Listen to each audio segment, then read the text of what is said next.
Mga katrops, welcome back ulit sa aking channel, Sports React PH. At ngayon nga ay pag-uusapan natin ang balitang palpak nga daw ang super team ng Los Angeles Clippers. Pag-uusapan na rin nga natin dito sa ating panibagong video ang naging reklamo ng Los Angeles Lakers sa mga referee matapos silang matalo kontra sa Miami Heat.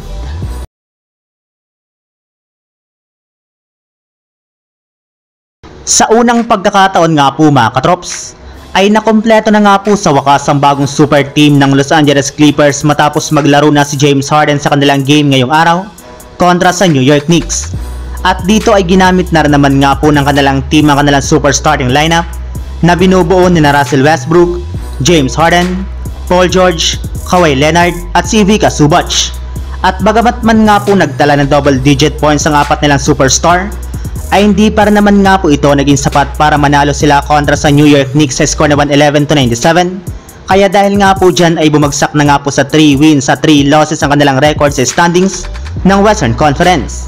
At kasabayan naman nga po ng kanilang pagkatalo, ay marami na rin naman nga po sa kanilang mga fans ang nagreklamo sa kanilang team. Gayong sa kabila nga po ng kadami-daming talento sa kanilang lineup, ay nahihirapan para naman nga po sila na manalo sa kanilang mga laro ngayong season.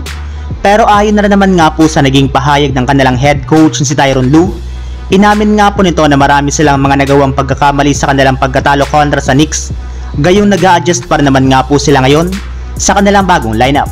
Samantala, punta naman tayo sa ating sunod na pag-uusapan sa naging reklamo ng Los Angeles Lakers sa mga referee matapos silang matalo kontra sa Miami Heat. Sa pagtatapos nga po ng naging laro ng napakainit na laban ng Lakers at Miami Heat ngayong araw, ay hindi na nga po napigilan pa ni LeBron James na magreklamo sa mga referee ng kanilang laro. Sa katunayan, ayon pa nga po sa naging pahayag nito sa kanyang post-game interview, bagamat man nga po pinagpapatuloy pa rin niya ang pagsalaksak sa ilalim ng basket, ay hindi pa rin nga po siya nakakasungkit man lang ng foul sa kanilang mga laro. Napaka-inconsistent rin naman nga po ng mga natatanggap niyang paliwanag mula sa mga referee na siyang kinaiinisan nga po niya ngayon.